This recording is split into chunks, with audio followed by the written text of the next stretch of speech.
Hi, everybody, and welcome to another episode of the United States of Movie Podcast. We are the movie podcast that likes to make every Monday a fun day as we get together and we talk movies. But we here at the United States of Movie Podcast, we have a point, we have a purpose, we are driven. We are driven by the desire to define each state in these United States by just one movie. We've already completed one full trip around the states. We're currently on our second tour, and today we're stopping off at the infamous state of Florida. A state that last time we dipped into it, we all needed a shower afterwards after watching Bad Boys 2.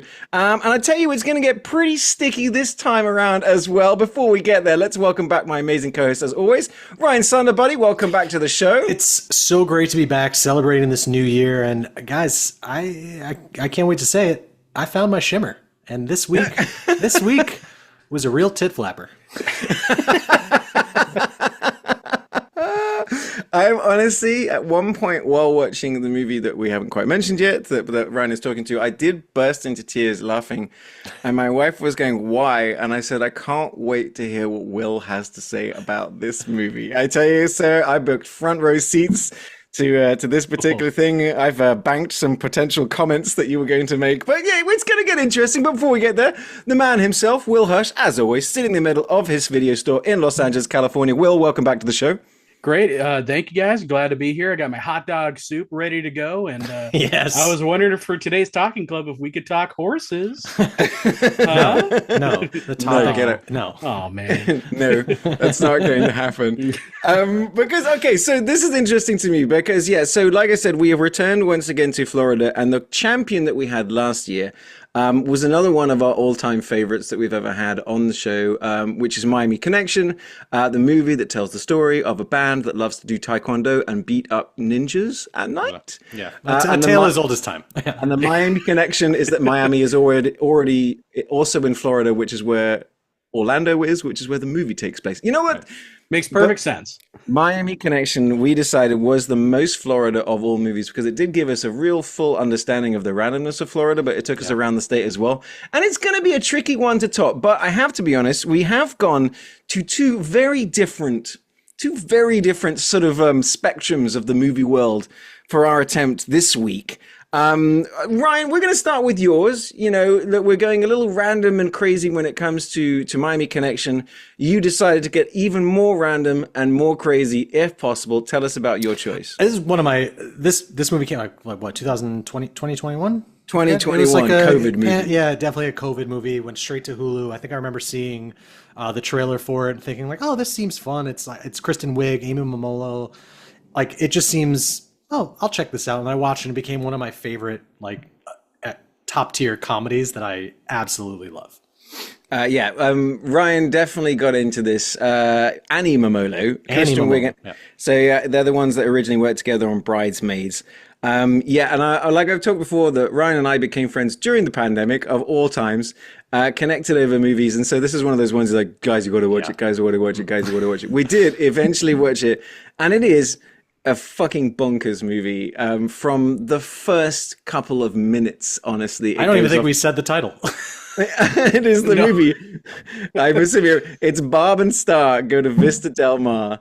Like I said, it landed on Hulu. It's directed by Josh Greenbaum, who's got into some other stuff as well. Like, I mean, a lot of comedy stuff, a lot of TV comedy stuff and things like that. And it's like, clearly, you know, comedy is his wheelhouse. And in this case, I compared it to Austin Powers. Yeah. This is so much so that when I first watched this movie when it came out, and about like 10 minutes into it, I wasn't even sure I was watching the right movie. I was like, what is going on here? It's very Austin Powers. You've got the little boy Yo-Yo singing the greatest Barbra Streisand song, going down into a lair, And it took me a good 30 minutes before I realized that Kristen Wiig was also playing the Dr. Evil character. Yeah. I was like, is that That happened to me too. So, Will, like, real quick, have you seen this movie before? This is your first showing. No. I've seen it before. Oh, you've thank God. All right. Yeah. Oh, okay. Yeah. Oh, don't worry, ladies and gentlemen. We're all going to be okay. We will That's get why I was through so this. fascinated why you like this movie, but wouldn't like something Wait, like the campaign. so hang on. Yeah, we're backing up. We're backing up because, again, sorry, I definitely judged the book by its cover, assumed Will hasn't seen this. This is the kind of movie Will hates. It's in the genre of movie that Will, like, it's, you know, the Adam Sandler or the Will, what's his face? Will Ferrell. Will Ferrell Yeah. type movies. And then this came out. And I'm watching it, and I'm going, oh my God, Will is gonna hate this movie. Will, do you like this movie? I love this movie. No way! Yeah.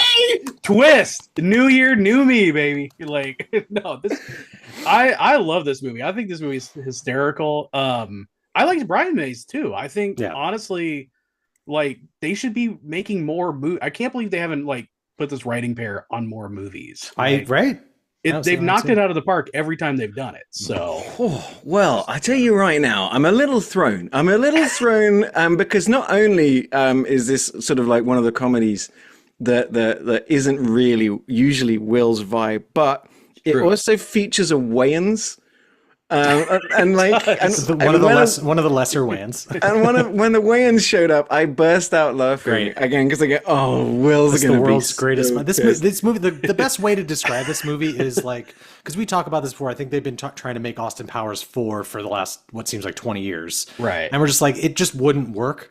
And this movie is proof that it can work because this is just a movie about two middle-aged women trying to find their shimmer, but it's wrapped in this weird Austin Powers kind of spy thriller. Well, there you go. Because it's kind of like Mrs. and I were talking about is what genre is this movie?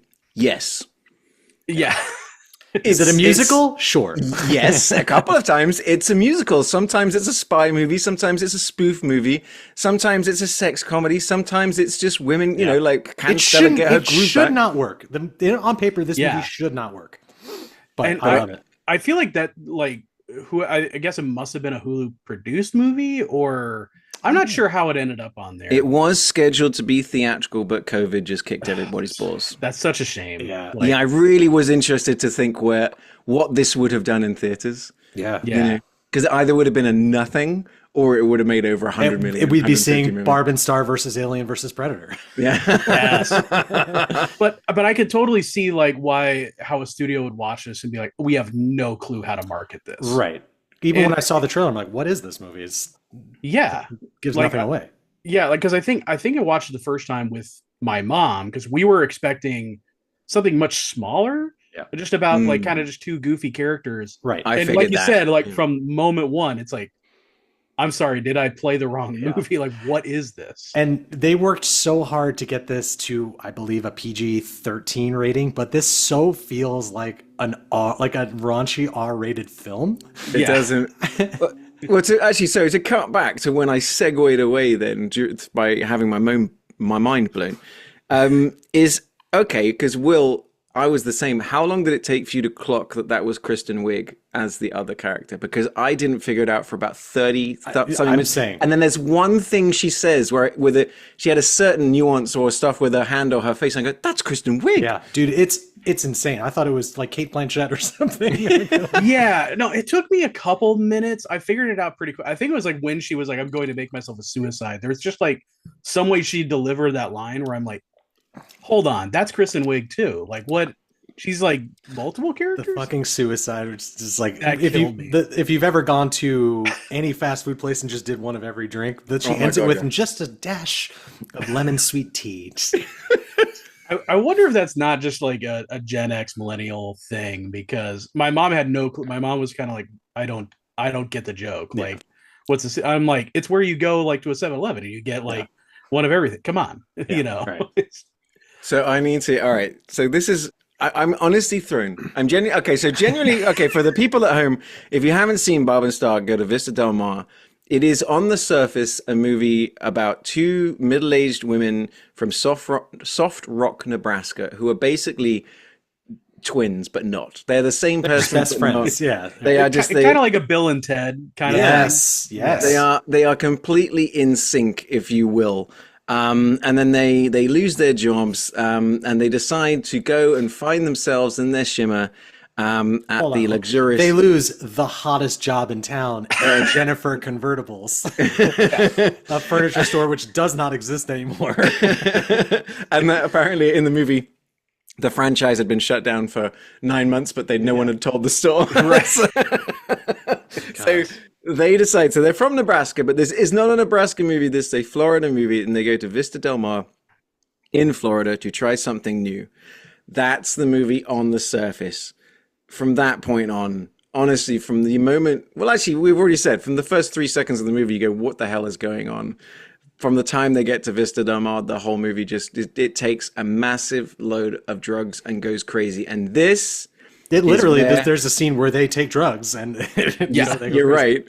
This is where I must now come clean. As to the fact that in my notes, there are no notes for Barb and Star go to Vista Del Mar. Because during my new year... Have you ever had one of those situations where you ask a friend, hey man, how strong is that edible? And they're like, it's not really that strong. And you go, cool. And then it turns out it is that strong. And the only time I had to watch this movie, managed to get myself to the point of seeing the face of God with an edible. And I decided that, you know what, instead of waiting or instead of last minuting it or anything else, that I would watch this movie in the way that it is supposed to be watched. So I watched this movie stoned off my tits. Honesty. You actually, when you say you saw the face of God, you saw Trish. I did. It was Reba. I was just seeing Trish the entire time. Now, I have seen the movie before, but I just decided that seeing as I was having as much trouble as possible focusing on the television, that trying to write at the same time would be a terrible idea. Oh my God. I will say that this movie works very well when you're stoned. It's such a good, it's definitely like a stoner comedy type. You could fit it into that genre, but it works so well, and mostly because the two of them together are, like you said, Bill and Ted, like they have this undeniable chemistry, and just everything out of their mouths is so hysterical. So, okay. I have to follow up on this real quick, Will. I'm sorry, because this movie is doing all the things that we have said literally last week we hate. Yeah. I was thinking about that too. Like, comparing this to Blues Brothers, a movie that didn't click with me. Whereas this, the campaign from like the week before. Mm-hmm. This is very like campaigny in that sense, but it seems much more sillier because the two of them are just larger than life, unreal characters. Is that what's elevating it? Is it Kristen Wiig and Annie Mumolo just like? I think the subject matter too, the fact that it's not like a political, wrapped around this political thing. It's just two gals having a good time. Yeah, that definitely helps. I think a big part of it is this movie is following, as zany as it is following a script they wrote. So there is like setups and payoffs that are like way better in this than in the campaign. And when they do improv, they're improvising in character. They're saying things the characters would say. They're not saying things to make the other person break on camera. I knew that's the subtle difference. Good point. Well, you nailed it. Damn it. That's exactly what's going on. Because I'm watching it and go, I can tell they're improving. But you're right. They're not trying to break or say the funny thing. They're improving in character. Great point, Will. That's why it's working. And also, because it also just goes from random scene to random scene. And sometimes you're like, oh, it didn't feel tacked on. It just goes, here's another random scene. But there's a bit, because I watched this much like you a couple of weeks ago, and I probably took a little more than I should have. And I've seen this movie dozens of times. But like all of the things I was thinking while I was watching this, I'm like, oh, I'm not going to remember this. But there's a bit like where they finally meet Edgar at the bar and they do the mystery drink or whatever it is, where the guide fucking drugs them and they're great. Yeah. And also so like great. Shout out to Richard Cheese for like a person who I've never seen their face, but if you don't know, Richard Cheese does covers of popular songs, but in like a Vegas loungy type of way. Oh, that's the guy singing about boobies. Yes, yeah. He's appeared, or his voice has appeared in a movie we've covered, Dawn of the Dead. He does the Down with the Sickness lounge version. Yeah. That's him. He did a delightful cover of Wet Ass Pussy that I played for my mother. She was kind of into it. Great. Anyway, but not to get sidetracked, but no, it like there's this like dance rave scene that's playing this like techno cover of the Celine Dion song "My Heart Will Go On," right. and it smash cuts back to the talking club, and the four of them just sitting there. It's just great. It's just the editing in this is good. Like it just scratches that Austin Powers itch, you know? It's that Family Guy type of speed to it. Yes, it does. It's a very, very. It's very snappy. It moves very quickly. But the thing about it is that even when it does go Family Guy, like for example, bursting into song, you just go with it. You're just like, you know, when they check into the first hotel, that's such a random one, and like, okay, but that then, whole scene is great. Because that caught my eye. They walk in, right as they walk in, there's a painting of a shark destroying a human body. Right. Blood everywhere. It's great. The guy at the counter is famous only from what I can from the 40-Year-Old Virgin. He's the Indian guy that's in the store. Right? Yeah. And he's like it's the shittiest motel you've ever seen until we talk about our next movie. And he's like, do you want towels? He's trying to get them to say no to wanting all of the things you would normally get in a hotel room. Sheets? He's like, but you don't need pillows, right? It's so fucking funny. I love this. Yeah. Movie. But no, I mean, I was talking about the musical bit where they check into the wrong hotel first. Right. And it goes completely bonkers. And then later on, so Jamie Dornan is in this movie. So if you know from 50 Shades of Grey, it's probably the only thing. That's the only thing I think I've really seen him in. That and he was in a show. Right? Was he in The Killing or something like that? I don't know. One of those. He's an Irish actor, is he not? And this is actually one of the few times where he's actually using his normal, which I appreciate. I'm glad he wasn't putting a voice on. Like, I'm glad they just let him do his thing. He could do his own voice and rip his own shirts. Exactly. That's what I'm about to say. Speaking of doing his own thing, is that there's another part where just suddenly he's had this interaction. He's secretly in love with the other Kristen Wiig character, and then he's been interacting with Barb and Star, and it doesn't matter what. But suddenly he just bursts into song, and it's the best song of the year. Random, it's like up there with "I'm Just Ken" as far as the amount of Kenergy that's going on in this moment. And but it's like watching this. When I first heard it, my mind was blown. I'm watching it now with subtitles, and he's just saying the things that he's doing, and it's great. Yes, it's great. I love that his whole thing isn't even that like, it's not just that he's in love with the evil Kristen Wiig character. He just wants them to be known as an official couple. It's like such a middle school like want where he's like, and we could be official, and it just cuts to her like, ooh, that's my favorite, like almost Wet Hot American Summer type of bit where they're both reading books of how to act. And he's like, how to get the person you're into to fall in love with you, and she's reading the other book that's like how to get the person that's into you to not like you. Just something. I love the stupid shit like that. Like stupid bit humor is great. Yeah. Well, that is 98% of what this movie is. Also sort of jammed in is that the eccentric villain, Sharon Fisherman. Sharon Gordon Fisherman. Oh, that's right. God. So stupid. Sort of a very, very pale outcast of this particular area of Vista Del Mar. Her fucking backstory. Please go into it. If you think they don't cut to a flashback, she's like, they used to call me terrible things like albino and pale skin and asshole. It's just fucking great. So she has decided that she's going to try and destroy the town of Vista Del Mar by planting a homing beacon that will attract mosquitoes that will then kill everybody in the town. That is happening in this movie. Why? Because she was fired out of a cannon. That's right. And if you think that won't come back later, you're wrong. Yeah, that's also one of my favorite tropes. They used to do it a lot more in like 70s TV shows. Like if you ever watch like old A-Team, it would always be like Mr. T would get caught in like a sauna or something, and the bad guy would lock the door and set it to the death setting. Yeah, you'd be like, why does there's a meter? Yeah, it's a certain death. Death on the human cannon. It's like, why? Oh my god, her backstory. Well, you forget her. Her little friend, like the only person that liked her, was eaten by an alligator. Yeah. God, I'm trying to find, what was the name of the drink that they had? Where they get drugged. Oh. There's treasure. Oh, that's it. It's like the sunken treasure, the buried treasure. The buried treasure, yeah. That's right. Yeah. He's like, oh shit, you finished that real fast? We're like, yeah. He's like, did you get to the bottom? Yeah. Did you open the chest with the syrup? Yeah. He's like, did you open the scuba mask with the 3 pills in it? She's like, yeah, I had a pill.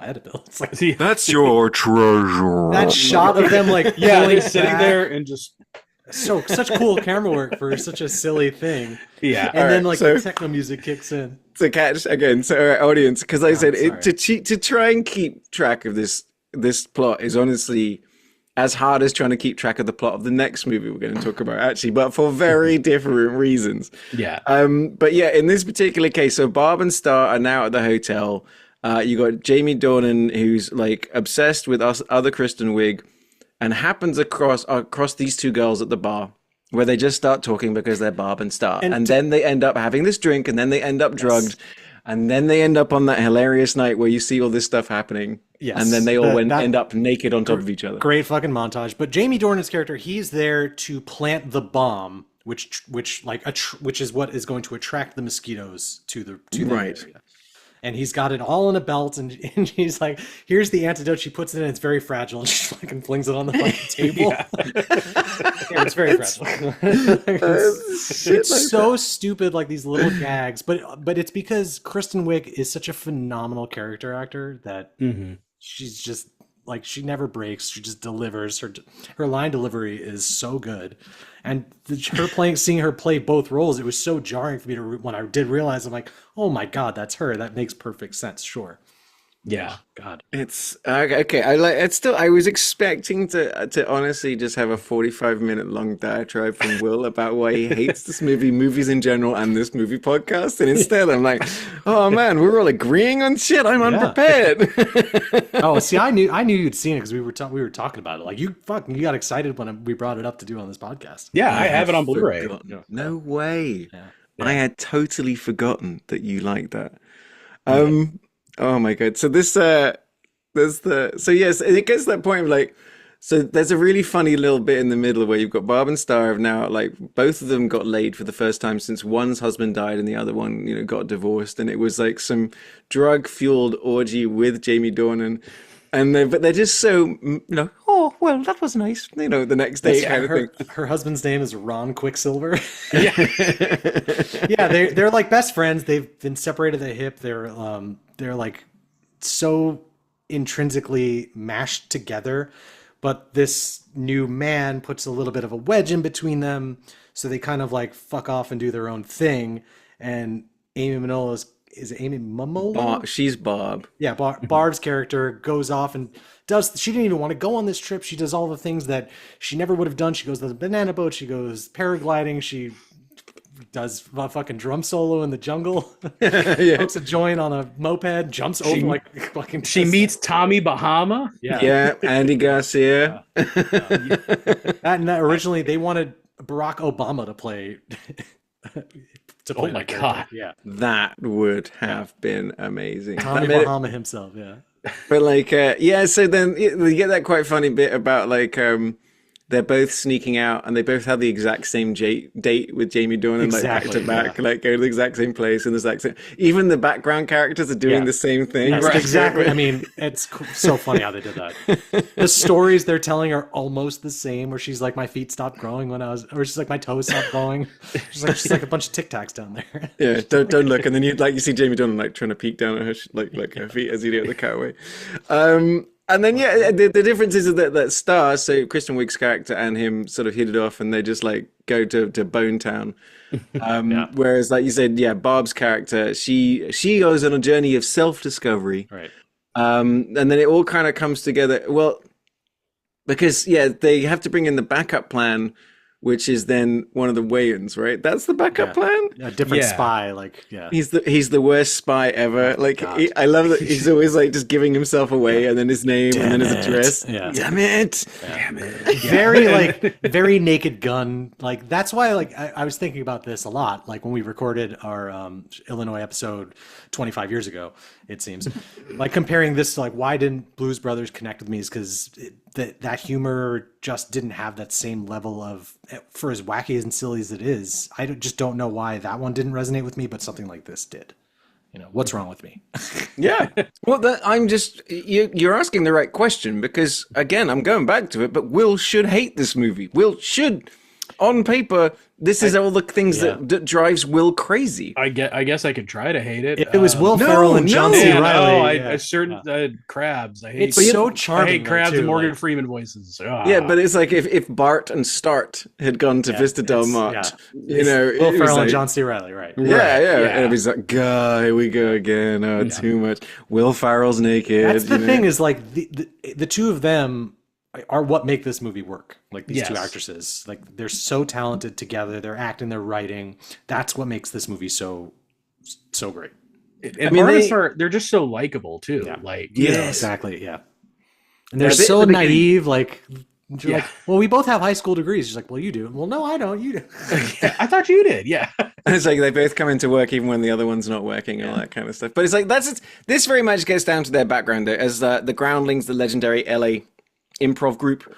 That's something they've been doing for years. They've been doing these kind of middle-aged characters because the bit where there's two bits, one which is right at the beginning where you're watching as they go tip tip tap tap and then it cuts to them and they're just in a vibe and they're agreeing. But the other one is when one of the best sort of things I think in the movie is they get on the plane and they start talking about their imaginary friend Trish. And then, now we're landing the plane and they're talking about where she gets later in life. And then they talk about her heroic death or whatever the hell. And then by the end of it, they're crying and they're like, Trish. She's like, you're not going to take me, Cancer. And she takes her own life. And she did. And she's like, she throws herself off the cliff into the water. And she's like, and hit every rock down the way. And what it cuts back to, like, because they're talking on this, however long this plane ride is, you see everyone else on the plane just like put headphones on. They're just like, oh my God, shut the fuck up. Yeah. And it's great because it's a setup for later in the movie. Yes. Yeah. It's my favorite kind of like, you think it's just a dumb joke that like, okay, this went on for too long. No, you fools. It's a setup. Yeah. But I think there's no waste. Not like we say before. There's no wasted like anything in this movie. That though I think is kind of what we're getting at here regarding the weird sort of X factor of this movie is these two, and I think these two play amazing comedy tennis, and I think that's what was happening, especially in that Trish scene, is that I think they're just. I think there's a bit of improv going. I think they know the general direction they want to go, but they're just teeing it up and the next person's taking it. And they know that the next person's going to jump in and have their own joke. And I think what we were seeing there is the expertise of these two comedians and the expertise of these two people working together, just jamming. And I think that's kind of what this movie is. Because I think initially, because the world is just a shithole, is they go, women can't be funny, or this, everything else in between that you've ever heard about women in comedy. And this movie is just women being hilarious. Yeah. Because they're funny. It's not they're trying to be funny for women or they're trying to be funny for men or they're trying to it's just being funny and being random. And it's like, I agree. It's a movie that it just has so much innate charm. Yeah. And it is so colorful, and I couldn't tell if it was because I was on too many drugs or... But I'm pretty sure the movie is crazy colorful. You ate all three of those pills from the... That's exactly... Sunken treasure. The whole movie, I was like still sitting at the bar, moving through the movie kind of thing. Yeah, it is... The close... I keep saying, like, it's just like an Austin Powers type of movie because the characters in it are so over the top. Like you have Yo-Yo, the small Asian boy. She's like, I'm so glad I kidnapped him or something like that. Like she just says these crazy, crazy things.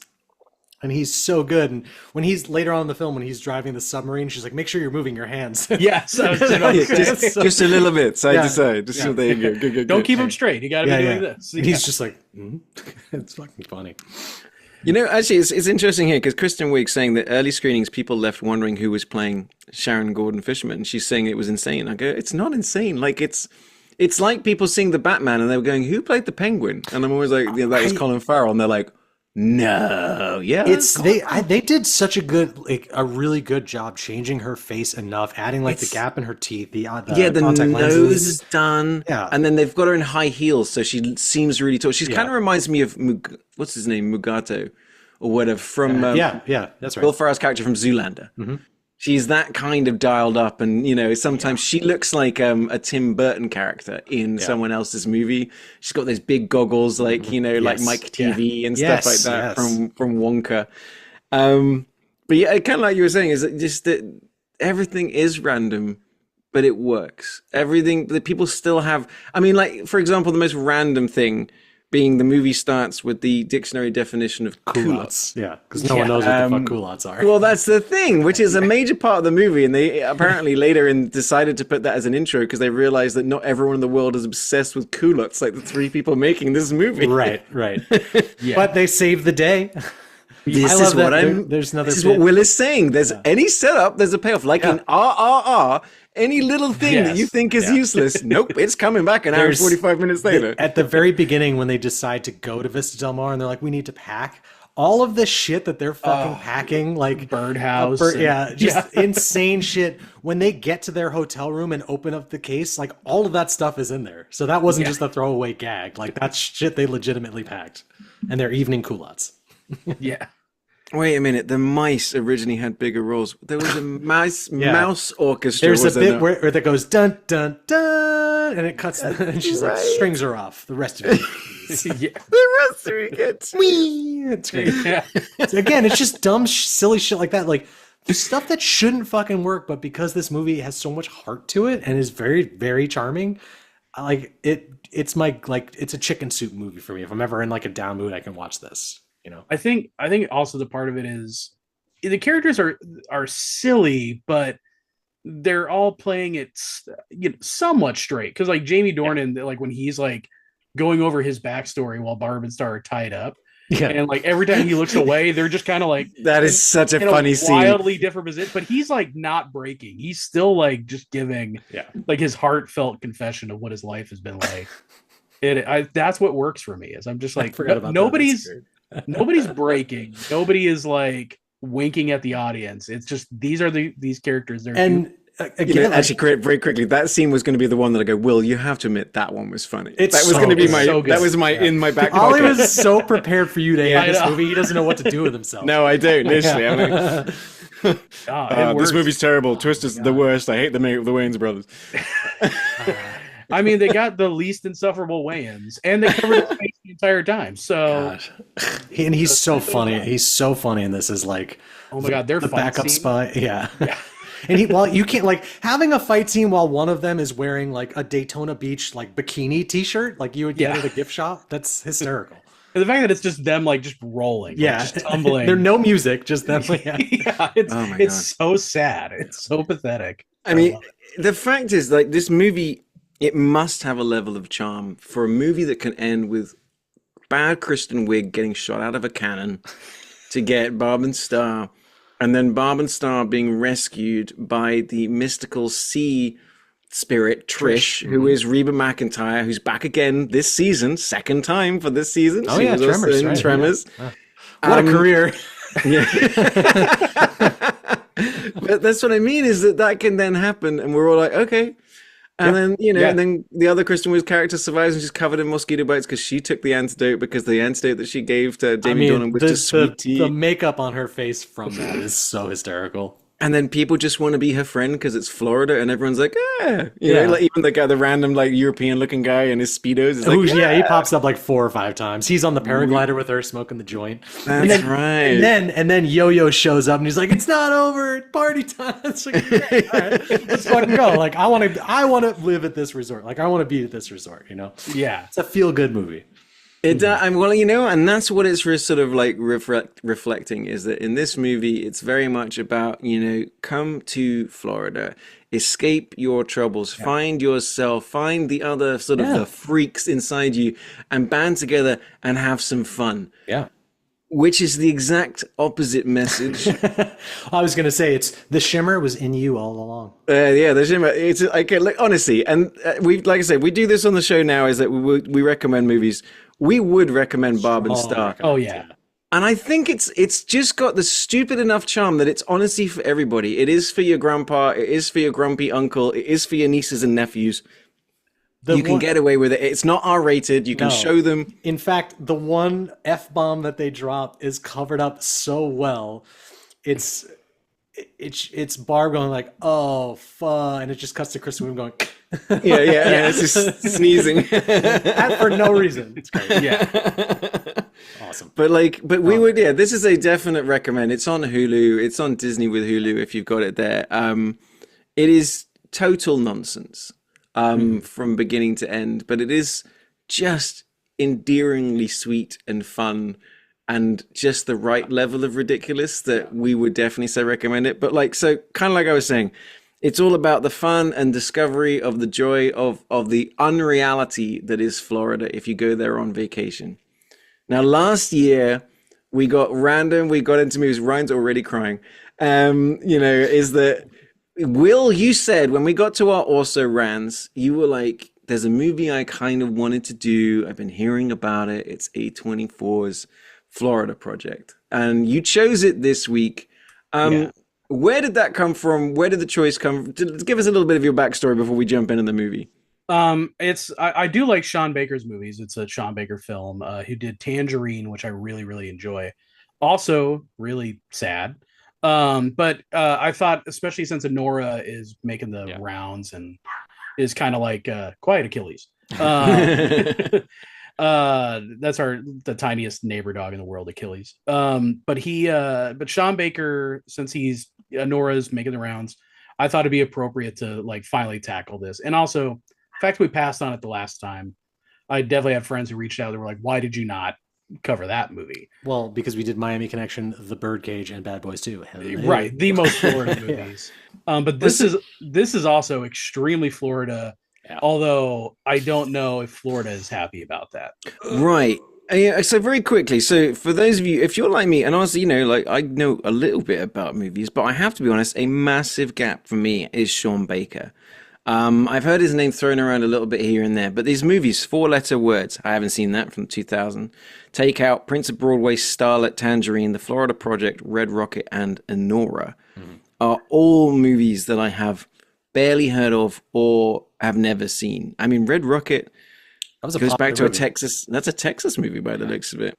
Honora, like you're talking about, a young sex worker and a Russian oligarch, and so the Florida Project, the one we're talking about, kind of like what Will's saying, is it takes place in a motel, the Magic Castle, not the Magic Kingdom, the Magic Castle, which is very much... It sounds like you're saying magic asshole. The Magic Asshole.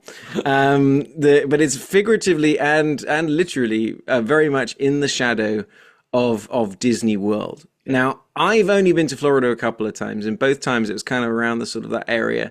But the first time I was there when I was working, I was very much in where this area was, because I'm staying in the sort of the resort nice hotels while I'm going to go and do my work that I'm doing. So this movie, I'd say it is as close to a documentary and a movie combo that I've ever seen in my life. Yeah, 30 minutes into this movie, I think I was like, oh, it's one of these. It's not very plot heavy. It's more slice of life vignettes of real people doing real things. And that's what I actually appreciate about this movie. No one feels like they're acting. They feel Sean Baker, it feels like he just set up a camera and he was just filming shit guerrilla style. Yeah, very, very. So cinema verite, is very much kind of the way they would describe it. And you're right. I mean, I was watching this movie. There's no sense of a 3-act structure. There's no sort of real arc, in a way. It's very much I'm there and experiencing it. But yeah, they got to a moment later, which when I did look it up, it's exactly like we thought. There's a moment where, and we'll get into the plot in a second, but where the mother and the daughter are selling perfume outside these hotels where the tourists are going. And I'm like, there's no way. That's 100% real. And then you look it up and it's like, yes, they did. They hit a camera. They sent them out. They've got a thing in the ear of the lead actress. And they're selling these people stuff. And then immediately afterwards, if we get a successful sale or whatever, the production crew's running down with a thing going, can you sign a release to put you in? You can see Eric Andre running around in the background. Yeah. It has that feel to it. It's raw. Yeah. But the level to which this movie goes is what surprised me, is that the motel is a real motel. And that the people in this movie, a lot of them are real staff or real residents, so they were shooting around these people. So yeah, go back to this, Will, what had you heard about this movie when you said, let's pick it? Was it just more like Sean Baker did it, it's in Florida, I'm interested? Yeah, no, being like I said, a fan of like Tangerine and stuff. I had seen this prior, long time ago, but I hadn't seen it for a little bit. But it was kind of one of those. I'm like, I think this is obviously a good counterbalance to something like Barb and Star. This is very very grounded. Yeah. But Sean Baker, one thing I like about his approach is he doesn't look down on people who are disadvantaged. He doesn't talk down to them. He doesn't look down on them. He's very, very sympathetic. And like you said, this kind of documentary style, I think the lead actress, I don't even think she is an actor. No, she was discovered on Instagram. Yeah. And She's like from Lithuania or something. Yeah. And Baker has a really good talent. He did this for Tangerine too, of finding people who are not actors, but fit exactly the roles he has for him. And I think that's what's interesting about it. It's what I see that. I mean, I was writing down. It was very much reminded me a lot of Mud. It reminded me a lot of Minari. Yeah. As well. But it's really interesting that you say that, Will. Is that's there you go. You've kind of hit the nail on the head. Is that this movie isn't making the point of these poor people. Right. And they're not making the point of, they deserve this. They're not making the point of what can we do to help lift these people up. They're just showing their existence. Their life. Yeah, exactly. Yes. Yeah. And the way they see it. And what's sort of like interesting about the approach is sort of the main character, at least as a protagonist that we follow through the through the movie is Mooney, who's played by a 6-year-old girl, Brooklyn Kimberly Prince. And she's got this for example, guys, the boy that they're hanging out with that then gets taken away for a little while. You can't hang out with him any. Scooty. Mm-hmm. Yeah. Scooty was a resident of this motel. That's crazy. Yeah. Discovered by the filmmakers. That feels like it, but it's crazy. So essentially what this movie does is it tells a story, guys, and it's not, I mean, there's times when I got really worried we were about to get kicked in the nuts. I was going to say, this movie, because I've seen many A24 films, has this underlying sense of dread where you feel like something horrible is going to happen. Yeah. When's the child murder happening, or when's the this and the other going to get bad? And it winds up 2 or 3 punches and then doesn't land them. It just goes, don't worry, but that's a valid concern. I'm glad you're thinking about it. You know what I mean? Good for you. There's a real sense during this movie of hey, there's not safety rails.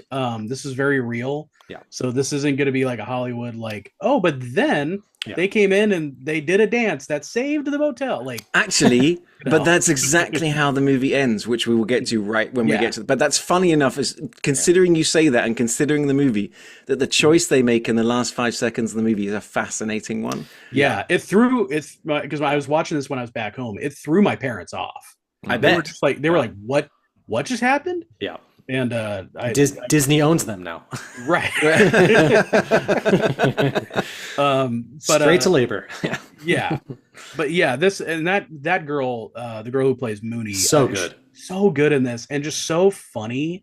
And I think one of the thing that made me want to see the movie was in the first trailer is where she's showing her that new girl around the place from the other motel. The one they made friends with by spitting on her face. Right. Yeah. And she's showing her and Scooty are taking this new girl around. And she's like, and this is the door we're not supposed to go in, but let's do it anyway. It's so good. She's so charming.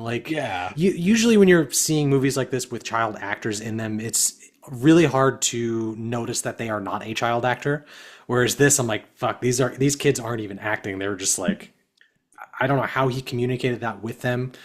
Yeah, when you watch a Spielberg movie, it doesn't feel anything like this with a child actor, Yeah, but this just feels like that's a real fucking kid just doing this thing. That's a great point. So, my notes are pretty sparse for this movie because it's there's not much to talk about because there's just a lot to take in. And I found it compelling, as in I couldn't look away. You're not scrolling on your phone or anything like that. I'm just why am I still just watching this movie so intently? But it starts off, I didn't even know it was A24 until we started it. So I put it on, it goes A24, and I go, great, anything can happen. I don't know which is it going to turn up. I don't know if it's going to be a bionic woman. You're prepared for something horrible to happen to one of these children because that's just the way A24 has conditioned our brain to think something bad will happen, right? But it also kind of sets the tone very quickly. It starts off with the kids spitting on a person's car and a young lady, and then mouthing off, and I go, "Ooh, how precocious!" We get, Mooney will run into her, breaks into her apartment almost, and there's a very young mum who's sort of like, got a certain look to her, vibe to her. She nails it. Mm-hmm. She's there on the bed smoking a joint, but then her kid jumps on the bed. She goes, "Hey, get the shoes off." I'm like, yeah, yet smoking joint in front of your 6-year-old. But then as I got more in, I start making more and more, oh man, this is so documentary. And then there's that bit where Mooney goes around, kind of like you're saying, Ryan, and she's naming, this is the person that does this. She's like got a story for everyone behind every door. And it had this natural feel to it that was like... It's crazy. You don't get that with... been living there, You normally don't see that caliber of like, I don't even want to call it like acting, because she's just existing in this world. Like I compare it to, as dumb as it sounds, like you go back and watch like Stranger Things when they're young kids, like those are kid actors, like they're doing a job. Whereas this girl is just living out her just having a fucking ball making this very sad film. Yeah. And I wonder how much of a ball, because it is the stickiest movie. I think like so there's 3 kids, most of them in the movie, and it's like they're 1980s feral kids. They're just running around getting into nonsense. And if they're not drinking a Coke, they're licking an ice cream or sharing an ice cream, or they're sitting under the staircase, or they're sweaty and running around. Yeah. And I'm like, oh man, that's how Bad Boys 2 made us feel. That's true. Pretty much, yeah. It captures that, yeah. But I think what really helps to ground the movie is Willem Dafoe's character. Yeah. Like really kind of like, if there, without his character, there's kind of not a strong through line in this movie. Mm-hmm. It's kind of seeing how he like, it kind of manages this place that we start to see kind of a story unfold. And you can't help but feel for the guy. Dafoe is so good in this movie. And you're like, he's such a good dude, but it's understated. Yeah. Which for Willem Dafoe is not usually a word that we will use. Willem Dafoe is very much a scene stealer in some cases, or he goes big. I mean, Streets of Fire. The only time he loses is when you have that, like, he's got that, like, maybe he might be a pedophile on the property. Oh, he's definitely a pedophile. Right? Like, But the way he deals with him is brilliant. He doesn't go full Streets of Fire on him, but he no railroad hammers, puts him in a super weird headlock. But that's the headlock is weird, but that's how he gets the wallet. But no, actually, Will, I was wondering, only just triggered in my head because of what you said about Sean Baker, right? That's the director, the writer. Is that's kind of the vibe that we get from Willem Dafoe, is he's not judging any of these people. Right. And he's like, he doesn't believe that his place is above them or below them. And in fact, he does what he can to help them out.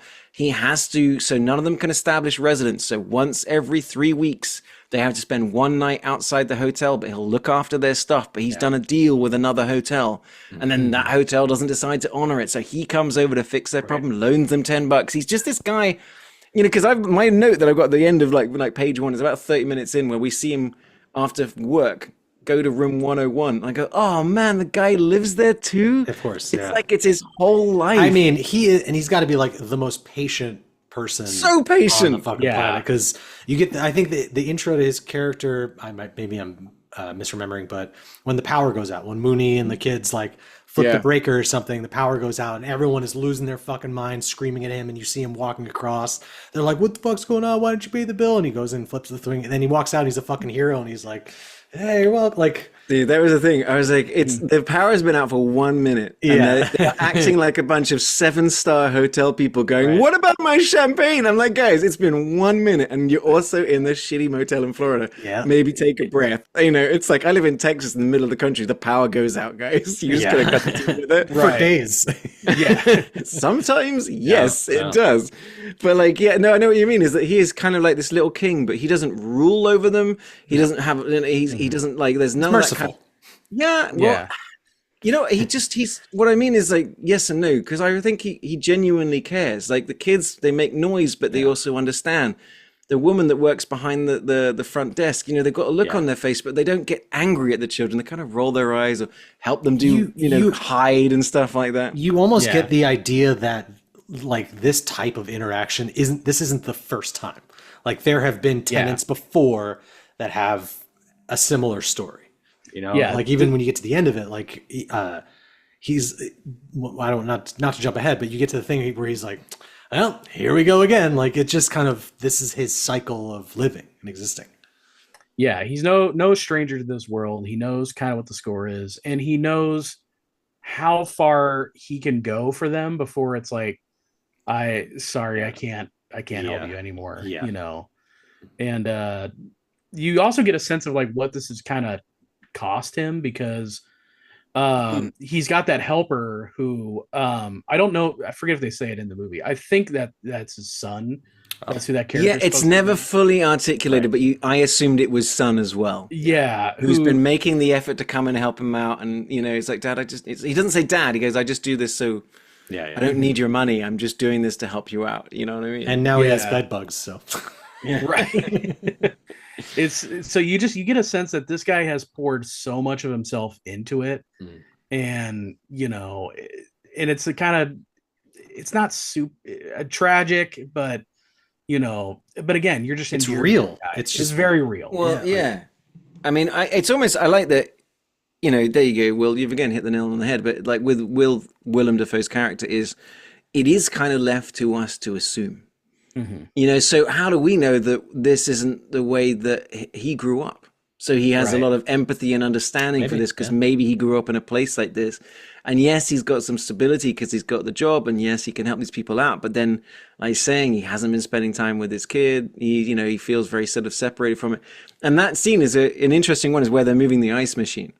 Is that there were certain times, and I'm like, it's amazing how long sometimes the director will let a menial inverted commas scene play out.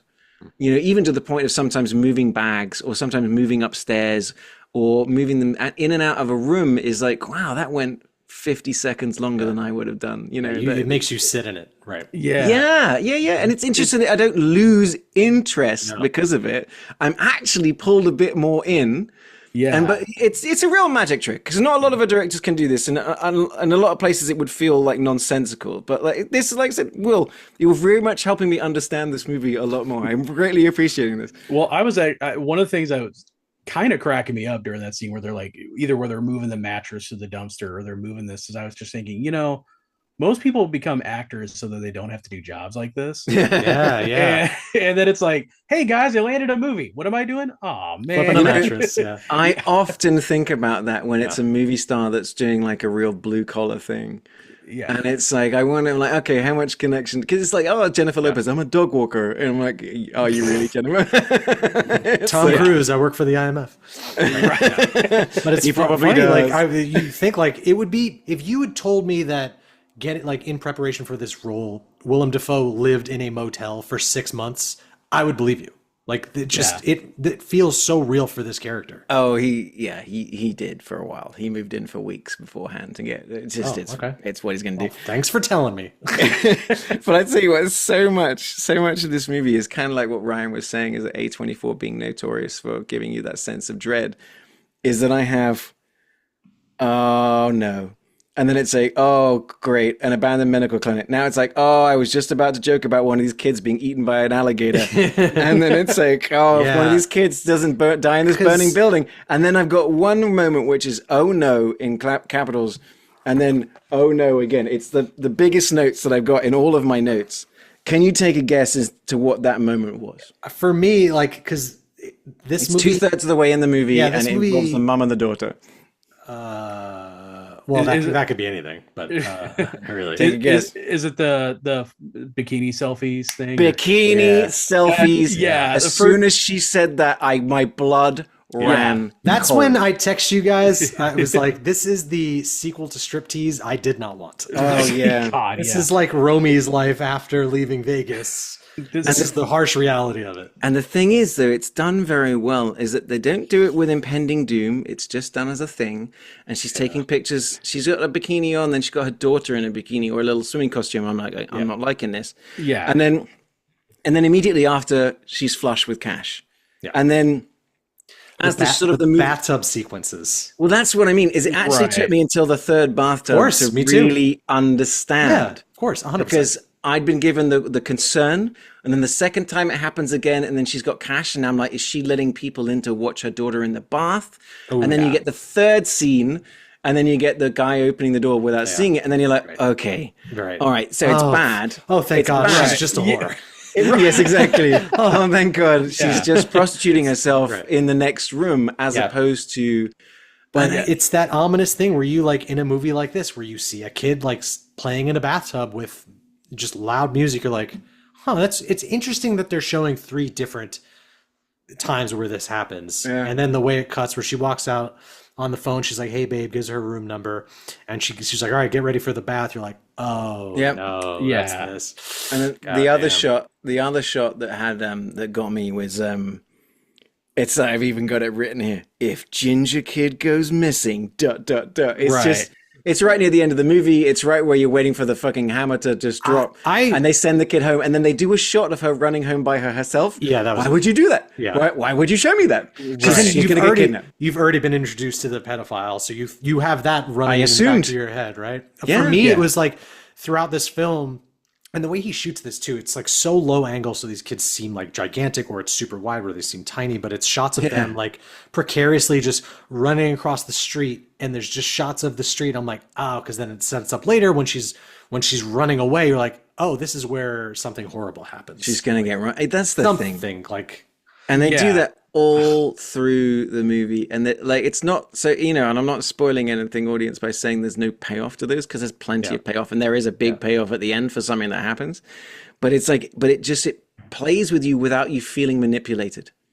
It's like I said, this is a movie doing a real balancing act of going, oh, you prick tease, or you're like, oh, you're teasing this, and you're giving this nothing, what a waste, and blah blah blah. In this case, it's like, oh my god.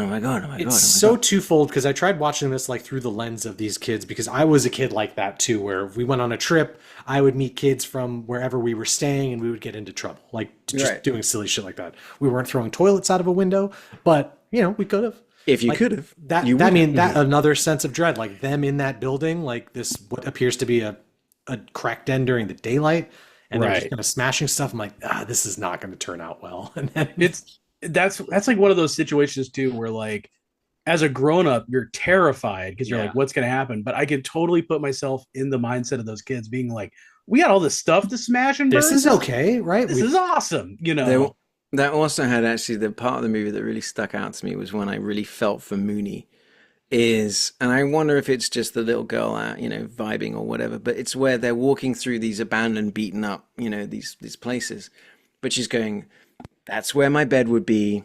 Oh, right. That's where my this, and it's a girl that has nothing. Yeah. And she's walking through this empty space, and she's filling it with her imagination. And that is kind of what the movie is about, is that even in the middle of all of this poverty and this struggle and this, drug dealing and pedophiles and prostitution and everything else, are the little kids who are just out for their sense of adventure on their summer break from school, just bouncing around, getting into fun and nonsense, because that's what kids do without any real understanding of the struggle that their parents are going through in that kind of moment. So it's kind of like you're saying, Randy, and Will, is like, in that moment we're like disaster, but they're like, I know this is my Barbie dream house, and then they I get to see some tits down there. Like, that was very funny. That was hilarious. And also a great shot where the kids go all the way up to the top, and then you follow them all the way around, and they come back down to their thing, all in one shot. And then at one point, I think one of the kids said, oh, she's just stretching her legs. And I think that was the actor telling that the actress is just stretching. It's so close to real that the editor it feels so real. Like, but it's nothing else feels. Will, do his other film, are they pretty much similar to this? Like they feel, Tangerine especially feels again like borderline, like this is pretty much a documentary. So much of this movie feels so real, and the parts of the movie that I find heartbreaking, 2 of them, one we discussed with like where she's showing like this is where all my stuff would be, but the other one that gets me is when Scooty's family is leaving, and he's like, hey, so we're just giving out all your toys and stuff. There was something about a kid being forced to give up all their toys. The kid barely has anything already, but has to get rid of it all. Just made me so sad.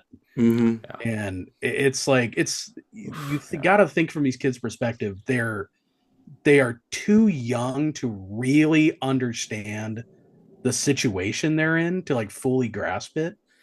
and you're just like, man, in like just a year or two more, it's gonna sink in, and just worry for those. You want? I mean, like, You'll be right back at that motel.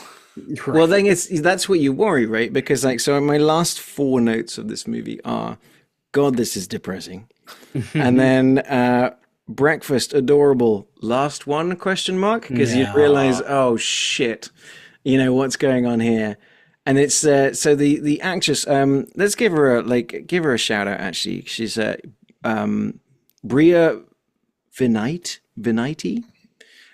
She plays Mooney's mom. She's the dead-eyed stare she has at the end as the officials are sort of doing stuff, but then it is what happens next.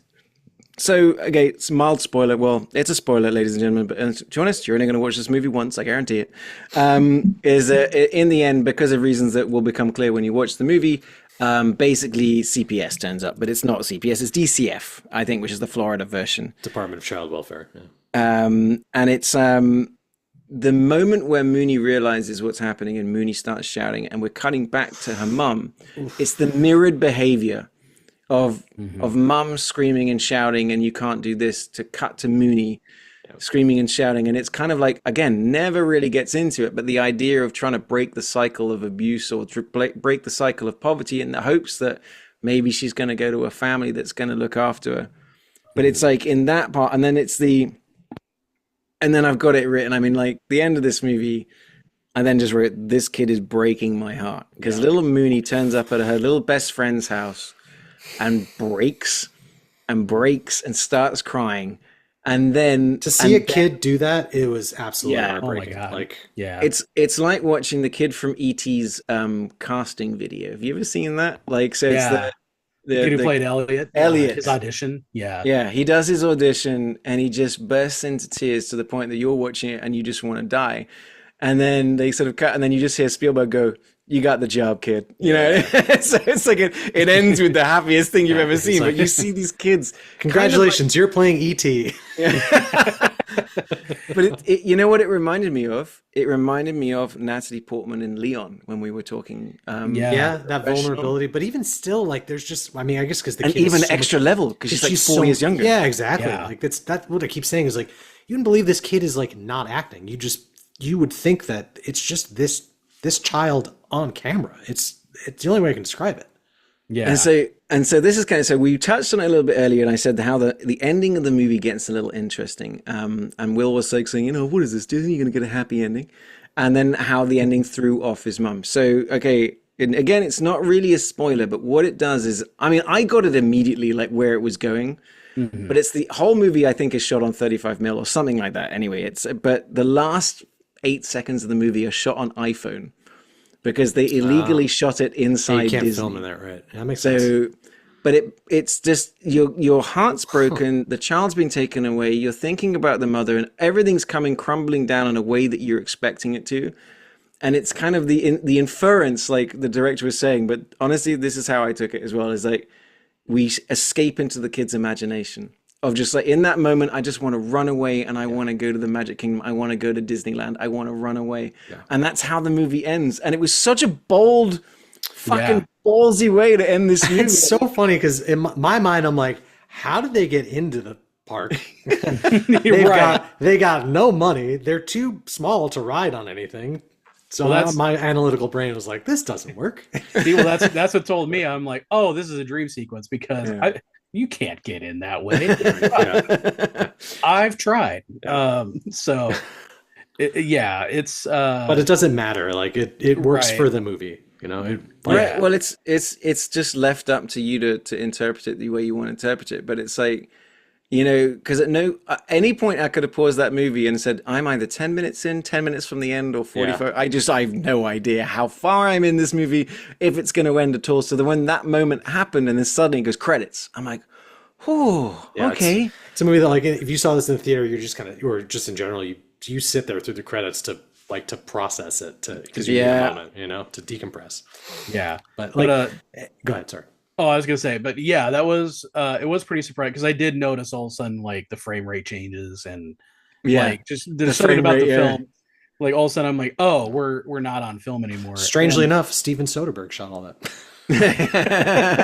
And then he put it in black and white, and he put it to Trent Reznor and Atticus Ross. And you got to see it. It's all, you got to find it online. It's amazing. Yeah, but actually, getting the shot the way they did is actually not super. Like, because I heard a lot of people be like, how did they do that, like illegally shoot there and not get caught? And it's easy. You do it on an iPhone and get two children to run away from you. Everyone's shooting videos in Disney That's World. The thing. I do it all the time. That's the thing. I have seen entire low budget movies that have filmed on location in Disneyland because everybody's filming themselves all the time. Yeah. And so they just let it happen. I mean, the last shot of the movie on the right hand side is an actual couple taking their like wedding picture or something. Right. You know what I mean? Listen, we've all seen Beverly Hills Cop 3. We know how it's done. So the little kid, was he Scooty? Scooty. So that's kid's name, I think, is Christopher Rivera. Yes. So he was spotted living with his mum at the Paradise Inn. He made enough money on this film for his family to move out of the motel into an apartment. After he came out, he got a full scholarship to college, a private 4-year college. And so this little kid, that's just one of those nice little things about, okay, you know, it's the endless cycle of poverty, a movie about poverty that helped get one of the kids out. So, all right. And that girl, she's I think she's in a horror movie that's either coming out next year or this year. Brooklyn Kimberly Prince. Yeah. She was in the Lego Movie 2, Angry Birds 2, The Turning. She was in Cocaine Bear? She was the bear. She was the bear. Oh, she was the bear. She was Ray Liotta's stunt double. Right. There's a movie called Little Wing coming out soon with Brian Cox in it. I think that maybe that's not what. The Marsh King's Daughter, a psychological thriller. So no, she's into it. Okay. So she's looks like she's getting into the old movie game. Hold on, Brian Cox is doing another fishing movie? That's what 100%. That's it. Wow. It's in his contract. And then, like we're saying, Bria Venaiti from Lithuania, but moved to Brooklyn at 6.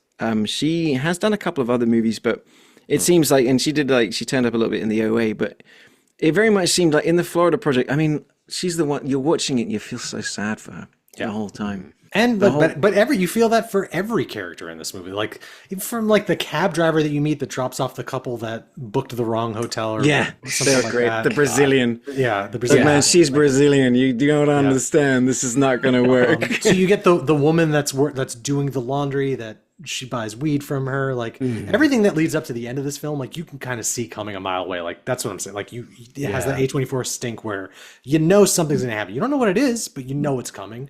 And you know it's not gonna be good. No, so it's her, her doing the photo shoot, her soliciting, then her scamming the guy out of the wristbands. When he comes back, then it's. Oh, did you clock who that was, by the way? Yes, that took me. I didn't get it the first time, and the second time I got it. The guy who had him stolen from me. Okay, Will, who do you think? Well, can you name what movie we've seen him in on this podcast? Because I can't. Oh, I don't know what movie. I was thinking about the character in the movie. Because there's two. There's the Australian. There's the British guy, right? Which I was like, why doesn't that guy sound British anymore? In my stupid brain, I was like, oh, she's been doing this like a bunch of times. Yeah, well, no, it's the guy that comes knocking on the door because she stole those wristbands from him. Okay, right. That's the mark. Right. The guy knocking on the door. It took me a couple of seconds, but it's only because I watched this movie 10 times since we talked about it. But it's the lawyer from Oppenheimer that's there the entire time sitting next to her. Because if you go back and listen to New Mexico, guys, I said when we watched Oppenheimer, because we watched it in the theaters the week it came out, we did the podcast, and I go, I don't know if I'm ever going to watch that movie again. I watched it. Always watched it every day. A shocking amount of times. Every week we pick 2 movies to do for this podcast, and Ollie always watches. And I just watched Oppenheimer. Fine, I'll watch those 2 movies, but first I gotta Oppenheimer. I'm late for my Oppenheimer rewatch. Yeah, I had a 3-hour window. It's on his Apple Watch constantly. It just looks like. I almost watched Oppenheimer today. Seriously. Oh my God. It's Oppen-time. It's always Oppen-time in here, man. It's amazing. But yes, that's that guy. But he was such a small character as well. But that's this whole movie. I mean, like, so there's things that just it became amazing and real and very A24.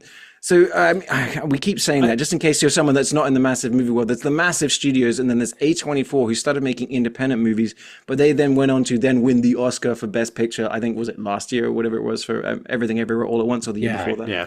So they become a very real. They are the guys that are making the movies that aren't getting made. Yeah. And they're hit or miss. It's like some of them. Yeah, the thing is, but it's important they're getting made. Yes, and I think exactly. that's why A24 exists. But it's like, so there was a point in the movie where there was going to be a rainbow over the Magic Castle. They were going to use CGI, but a rainbow showed up, and they're like, "Guys, grab the camera, let's go." I noticed that was like incredible, that shot. And I was like, "I know," but I was like, "No." And so they're like, "Guys, if we do this, we save $50,000." Same thing with when a bunch of those cranes turned up at the front. And there's 3 cranes, and they were like, "All right," and they send Willem to sort of herd them, and it's all improv. It's all improv. The hotel is like the motel is like right across from a helipad, like they do helicopter tours there. Right? Yeah. So and so they just wrote it into the movie. Yeah. Because they were like, "There's no way we can control this situation. Let's just make sure we see the helicopters. We even put them in reflections sometimes, and it's just this situation that they deal with in this motel. Like, why not lean into the reality of it all if that situation is there?" That's what I mean when I say the kids look so sticky. Yeah. Right. Those kids were so sticky and smelly by the end of every day. It's like, oh, get in the shower. Half of this budget went to ice cream. That's how these children were paid on this movie. Just but for me, like another heartbreaking thing, I think it's before I can't remember. Because it ends the Disney World thing, but there's a bit with Willem Dafoe after he calls CPS, and they have like the whole. Well, he didn't. Well, the friend did. Right. Yeah. But, sorry. Well, after that all goes down because he's involved and he sees it all happen. He walks out and he's just like so deflated. And there's a woman in back doing laundry, and he's like, "Yeah, I'm gonna get those washing machines fixed up." And she's like, "Okay." And she's like, she does not give a fuck, and is just like, trying. She is not an actress in this movie. That is just a resident. What's all these cameras here? She literally like went back to her apartment and is like, "I think Green Goblin's taking a smoke." Oh, shit. Like the streets of fire, dude. That's a nice one for you, honey. So this movie, it was a $2 million budget. It made 12 million, 11 million bucks. Did pretty well at Cannes. I mean, like, for example, Barb and Star was going to be released in 2020, came out on, so it only made $32,000. For me. That's just all... Ryan's renting. I rented out 32 theaters, and no one showed up. But like the reviews for the Florida project are astounding. I mean, they are just like everyone just talks about it being incredible and empathetic. It's a hard one for me. Dafoe. It's a hard one for me to recommend if that's what you're going for. It's a movie that's not for everybody. I think it's kind of like I was saying, and some of the reviews read the same way. It's like, it literally says, this is a movie you're only going to watch once, but you should. It's not going to leave you feeling hollow inside. It's not going to leave you wishing you hadn't watched it. It's not going to be leaving you with any kind of scars and stuff. It is going to probably leave you with a lot more empathy for the people you see through your car window in certain situations, and just shows you the reality of that sort of like, the way that we're going to get food. Remember when the food trucks would come by and they're like, "Can you put it around the back of the hotel?" It's the reason I buy all of my perfumes from people in parking lots. Right. Yeah. I'm doing my part. Do I smell like a gas station air freshener? Maybe. But you're right. You're so right. Like, but I do like you. It's funny you brought up Minari because it does capture a very, very similar feel. Though I do wish this movie just had like a little bit more of like a story to me, just like Blue Bayou. I would say it's another one. Right? Yeah, it's another. It's got the vibe and it's got like the feeling of being on the street, but it does have that overarching arc, which is the dad trying to hold on to his daughter. But it could be argued that could push this movie into a very different territory, and it would not capture the same kind of feeling. So I agree, especially when you're dealing with people who aren't actually actors. Right. Yeah. And Sean Baker, like he walks that fine line of staying as true to life as possible while still making it fictitious. And I'm excited to see Anora because I'm hearing some very similar things. I do hear it's like kind of like it does have more of a structure, right? And it's been described as like a Cinderella story that kind of goes wrong. And that was the tagline for striptease. Yeah. Excuse me, showgirls. Like you can. Yeah. Sorry. I might have said striptease earlier, but I meant showgirls. He meant we're getting confused by all the great, terrible. Yeah, you said that striptease also set in Florida. Yeah, beg me not to pick it. No. Well, the thing is, that does direct me towards my segue, which is like, so these movies are both very good in the very different ways. Yeah, right. Like Barb and Star wouldn't fit in this universe. No, but I was kind of Mooney fitting into the other. It was kind of interesting watching the Florida Project after Barb and Star and imagining that they're outside of the it's Vista the first hotel selling the perfume and shit. Oh my god! Oh my god! I mean, would a Yo-Yo and Mooney crossover movie be out of the question? I'd watch it. They would get along great. But it's to get into the question of what we like to do here on the pod. So last week we did have one of our newcomers topple a champion. It was a worthy champion as well, which was like Ferris Bueller. This week, our champion is a very worthy champion. Honestly, it's a movie I haven't watched for a year, so clearly we need to watch it again. But Miami Connection. But I'm actually quite interested in this one because I've got we're bringing three very different dogs to this fight, but they've all got a lot of fight in them. With Miami Connection, like you said, the uniqueness of Miami Connection being it purely like Florida movie from construction, but also the way it was then rediscovered and everything else, right? I like to think that Sean Baker saw Miami Connection. He's like, this is how I want to make my movies. Yeah. Pure reality. Yep. Yes. Barb and Star has kind of just got that, it leans into the nuance, well, not nuance, but the cliche of just Florida being bonkers and crazy and anything can kind of happen and it's a vacation place. And then you've got the pure, like brutal reality that is the Florida Project. So what angle do you guys want to approach this from? I'm intrigued. They all have their ups and downs. And, like Barb and Star has this very fun and playful, like idyllic thing that feels very real. If you've ever been on a cruise or something or if you've ever gone to like Palm Beach, Florida, like that's kind of like the vibe that the Vista Del Mar carries. This like, but it's, it skews very affluent. It's a very specific type of person where the Florida Project, it feels almost too real for its own good. Like this feels like a very bleak tourism video for like come visit Orlando or wherever it was. I think it was Orlando, which strangely enough was Miami. Kissimmee, I think Kissimmee, Florida. Okay, but I mean, and then which sounds like an Italian person asking for a kiss. Kissimmee. Hey. Forgot where I was going with that. It's a tough one. Like, well, I would say because Barb and Star, isn't that sort of targeting the tourist experience? Even though it's a reality of the Florida experience, it's the way a lot of Americans know Florida. In the same way that when people say, "Oh, I've been to Mexico," "Oh, where'd you go?" "I went to the resort." All right, motherfucker, you didn't go to Mexico. That's exactly right. Mexican people served you food. It would have a different feel too if the two of them were.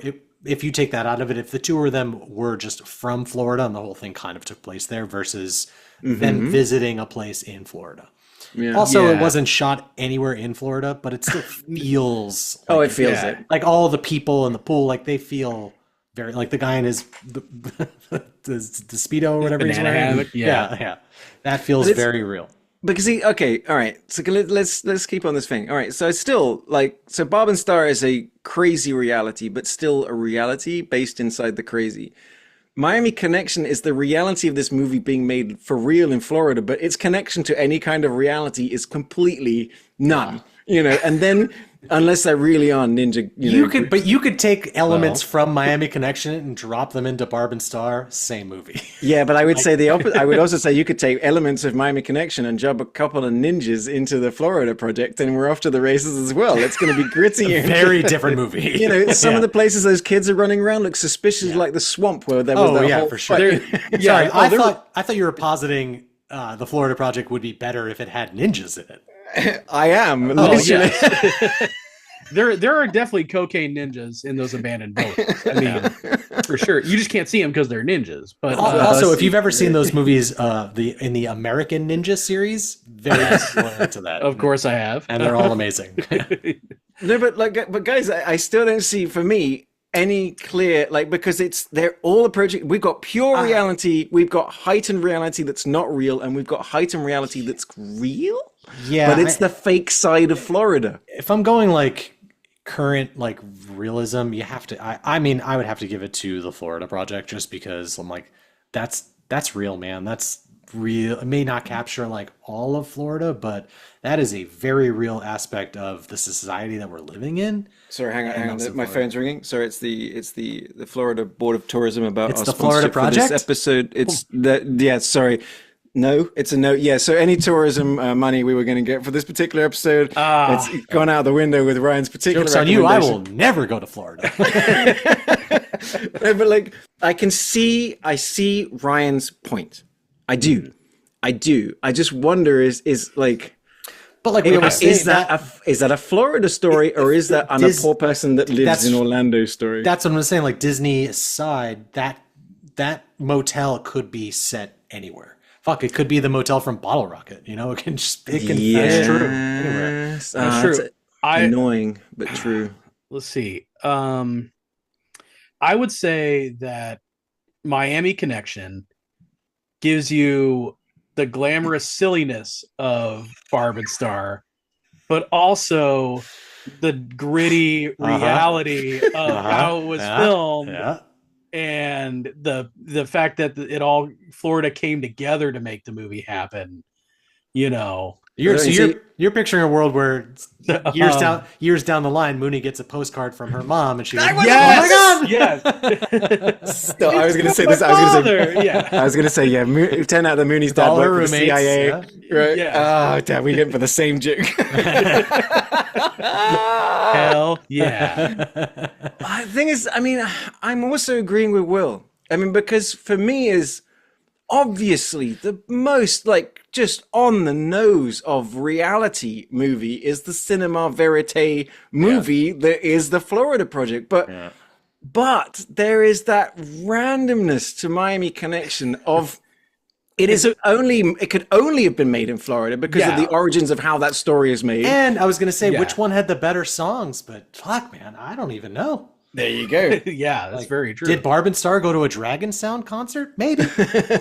Oh my god! If Dragon Sound appeared at Barb and Star, did the soundtrack. we would need to retroactively give them the Oscar. Like, that would be phenomenal. Actually, in my head canon, the Hall & Oates character from Miami Connection is the father of the mum from Florida Project. There we go. Jesus Christ, that was a journey. That's a movie right there. But no, I mean, like I was saying, I guess to sort of finish my point is I think that it's almost even as good as they were. It's really hard to take that away from Miami Connection because it's got the extra thing on top, which is it's a movie that was lost in Florida, found in Florida, aired in Florida, and then became like They cut it out of a gator. Yeah, it was bloody believe it. Birthed in Florida, the most Florida way possible. Yeah, I mean, I will. Is Florida going to be proud of that one?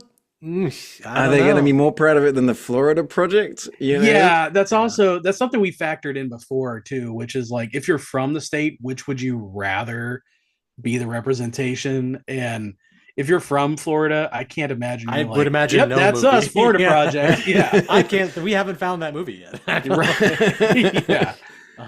So I don't know. Barb and Star, as much as I love it, I can't say that that's a represent, because it is like such a candy colored, like saturated sound stage. It's the tourist experience in Florida. But you get her dark backstory where she was from Florida and her friend was eaten by an alligator. That's very true. Very true. What's more Florida than that? Bunch of kids tearing up a crack house and lighting it on fire. Maybe. Now, if this was a fight between, Florida Project and Crawl, then I was actually about to mention Crawl. Okay, so so I'm going to test the waters a little bit. I'm not going to commit us to it, but I'm testing the waters that we seem to be leaning towards Miami Connection to stay a champion. I mean, unless Ryan, you can throw some. You got to have to throw something out. If we're allowed to put my prestigious movie podcast hat on, you have to give it to the Florida Project, just because it's like the the most prestigious film of these three, right? It's shot in a real location with real people from Florida in a real motel that actually exists that you could stay in. Like you're also not wrong. Stay there. Yeah. Do not stay there. But yeah, I mean, also as much as I love Miami Connection, Florida Project is just it's barely a movie. It's so real to life. It's tough. But we were talking up how impressive it was that he plays the nuance and the dread. It makes you feel setups. like you're in that motel in Florida. Like you and said, I couldn't look away from it. Yeah, You know, it's a stunning film. Okay. This is why I love it when we get into these discussions. Now, My little caveat was going to be that, honestly, I would say that Miami Connection could be taken out by Crawl, but we used Crawl in another one of our special episodes. Right. So, but I know, Ryan, you were the ones that are going to be shot anyway, but the fact of the matter is that out of all these movies, it is, well, no, I was going to say because Miami Connection is all shot in Florida too. Yeah, true. That's the thing. And real people and real Floridians as well. Oh no! Didn't YK Kim get the key to the city or something like that? Yes. Yeah, and there's no doubt that Florida residents are much more proud of Miami Connection. What DVD would you rather, as a Floridian, what DVD would you rather see as your flag? You know, Miami Connection. Yeah. You know, which one are you going to get tattooed on your body? Miami Connection. I'm buying a Dragon Sound T-shirt. I'm not buying a Paradise Motel or. You're getting Friends for Eternity across your chest. All the lyrics. To the entire song. Damn it! I've ping ponged backwards and forwards in the last 5 minutes, but off that because Ryan's point was brilliant. Mm-hmm. And you won me over about it being actual Floridians in actual Florida in an actual place. But then again, that's the truth of Miami Connection. Yeah. Actual ninjas. And it's crazy. And it's got everything else on top that, I'm landing on Miami Connection. Defending I can't champion. Believe it. Wow. I'm going to watch it again tonight. Sean Baker. Sorry, bud. Yeah, man. So You're off the just fucking project. More cocaine ninjas. But it appears, guys, that we're agreeing on this one. Are we agreeing? Ryan, you could be a dissenting vote. I'm not proud of it, but yeah. All right, the still champion of the ultimate movie to represent Florida to the rest of the world and aliens, honestly, until the end of time, is currently still Miami Connection. It is a movie you can find online. You could probably find it free on YouTube. It is available for purchase and rental. But like I said, it's a movie that, well, it is bonkers. And if you really want to know about it, listen to our last episode, which was 95% us talking about that movie after we got off the stink of Bad Boys 2. Then we did have some good fun with The Birdcage, which is an excellent movie. I love that movie. Mm-hmm. So yes, the current champion is still Miami Connection. Congratulations, officially here at the United States of Movie Podcast. I can't believe Will's plot for this movie to go all the way to the championship is working. Don't worry. By season 5, it'll win. You'll see. Okay. All right. So there we go. We've still got our champion. I can't believe we just done that. But guys, Florida is another one of those states with a very deep roster of movies. What are some of the other movies we were thinking about? We've already mentioned Crawl. I wonder if we can bring that back as like a sneak attack in season 3 and see what we can do with There's that. There's got to be a Crawl 2. I think we said that. There's a Crawl 2. I believe it takes place in New York City during a flood and there's alligators in the subway. Okay. Yes. A movie I flirted with sort of bringing to the table. I did see it. I kind of guiltily enjoyed it, but it would have been fun to kind of have fun with it as well. But it was the remake of Roadhouse. With Jake Gyllenhaal. I thought about that too. Yeah. I was thinking about that watching like the Florida Project because where they were, a lot of that, the scenery felt like in that area where the Roadhouse is. Roadhouse was in the Keys, man. That was in the Florida Keys. I know, but like the shots of that, like it's not the most perfect landscape, but it feels very Florida. It had blue sky and trees, felt Florida. Another one I considered, I've not watched any of them, but Magic Mike. I heard was of a Florida-based movie as well. Forgot about that. Yeah, that's true. But apart from that, so yeah, for me, I was like Roadhouse and Magic Mike ones I was circling. What about you guys? Any other sort of like I mentioned, Striptease set in Florida. Yes, you did. We came close to Striptease. Yeah. Oh, I came close.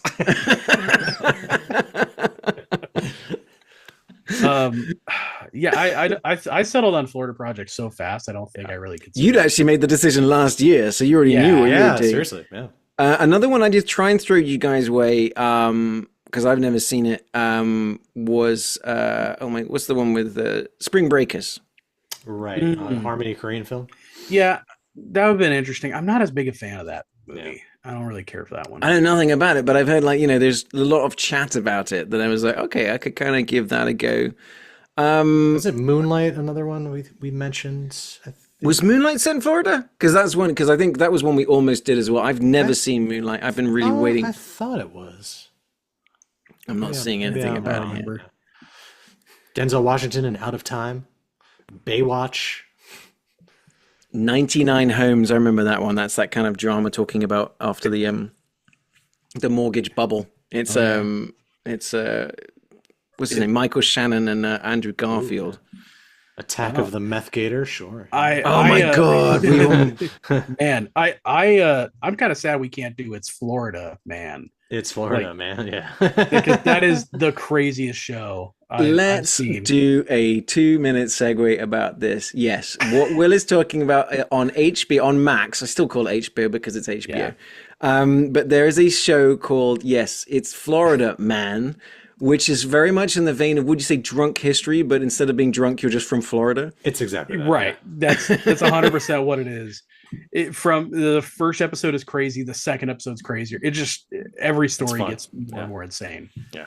It's a very drunk history adjacent, so if you like that, it's fantastic. Yeah. They're very snappy. They're all real stories, yeah. Yeah, it's like 25 minutes long. Some of the stories I'd actually heard about, you know what I mean? The one with the guy getting his arm, getting so fucked up on crack or whatever, and then going for a swim, and then getting his arm eaten by an alligator and living to tell about it. Yeah. There's some holes in that story. Yeah, it was in his shoulder, mate. But there was the other one, the very first episode where there's some guy that they came really close to eating this guy. The toe, yeah. Right? Can you just cut my toe off and eat it in front of me? And they're like, okay, I guess we're doing this for money by right the now. Great Sam Richardson, who we love. Yes. Well, that's the really fun thing as well, is that they get lots of like famous actors and actresses to come in and play these characters, and it's so weird, it's so bonkers. I'm just looking at some other. Is that true? Moonlight is set in Miami. I just saw Out of Sight was one, but I think it's because they're in the Glades for a while, but the whole movie doesn't place in Florida, so I'm like, okay, that doesn't count. And the other one is Monster. Never saw Monster. Charlize Theron, the one she got the Oscar for. That's the prequel to Monsters Ball. Yeah, exactly. And Little Monsters and Monsters Inc. Yeah, that's it. Monsters versus Aliens. You got it. You're nailing it, guys.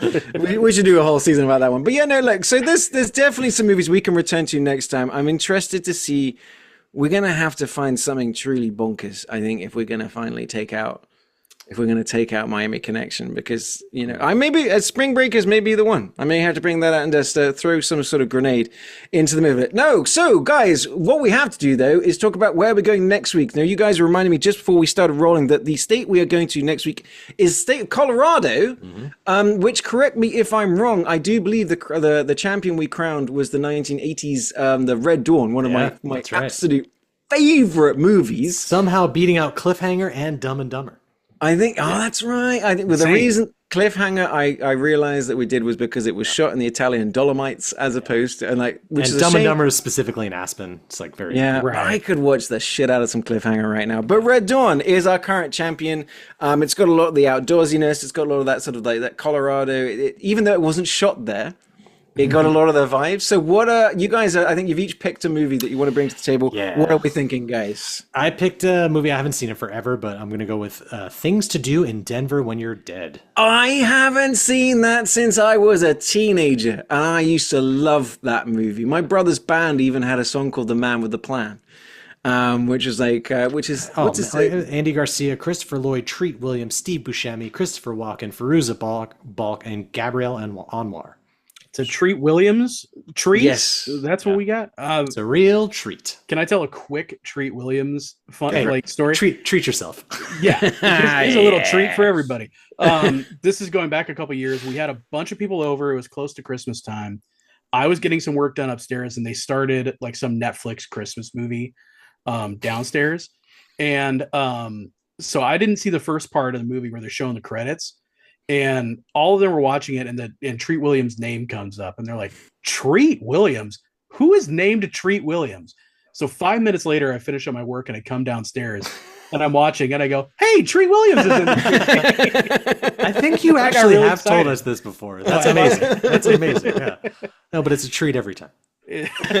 And by the looks of it, I think that may be available on Prime. If not, that might be one. But that was that was one of those movies that came out after Pulp Fiction. Yeah. It was like 2 Days in the Valley, Things to Do in Denver When You're Dead. I remember really enjoying this one. But it's definitely one of those movies that everyone's like, we're trying to make a Tarantino movie. Everyone wants to make a Tarantino movie. But, and that's okay. That's okay.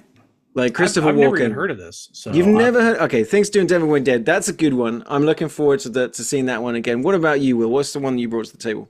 I am bringing the movie that showed the entire world that Affleck is the bomb in Phantoms. We're doing Phantoms. Peter O'Toole, Ben Affleck, Leah Schreiber, Rose McGowan, all the stars. All of it. I had never heard of this movie until you guys mentioned it. This is apparently it's available on Paramount Plus, I think. Yeah. So that'll be kind of useful. But yeah, Phantoms, I've heard jokes reference it. I never realized it was a real thing. 1998 horror. Okay, yes, Peter O'Toole, Rose McGowan, Liv Schreiber, Ben Affleck, Nicky Katt.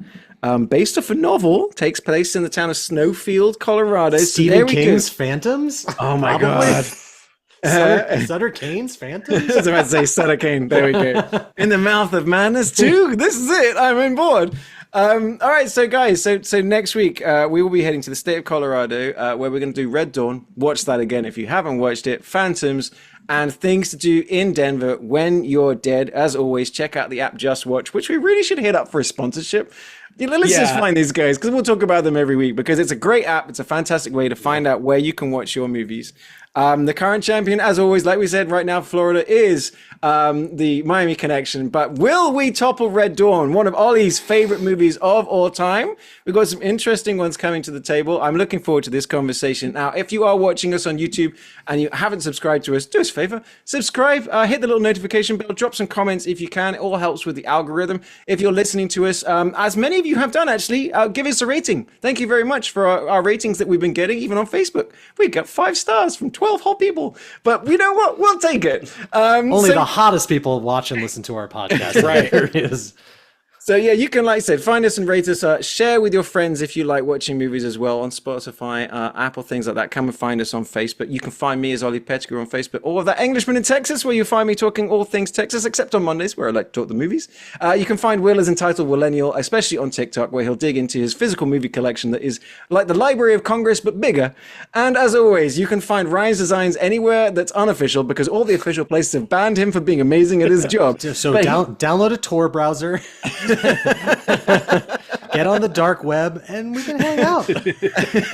And you can find him as Rhino Digital, RYNO Digital. You can find some fantastic redesigned movie posters, which for me are the absolute bomb that he can do. But he can also do all kinds of other incredible stuff, including some great Air and Center stuff that got him banned from the internet. Check him out, buy his stuff, support the podcast if you can, ladies and gentlemen, because we really love doing this and we love that you guys are coming along on the journey with us as well. So from me, Ollie, from Ryan, and from Will, as always, thank you for joining us for this episode of the United States of a Movie podcast. We'll see you next time.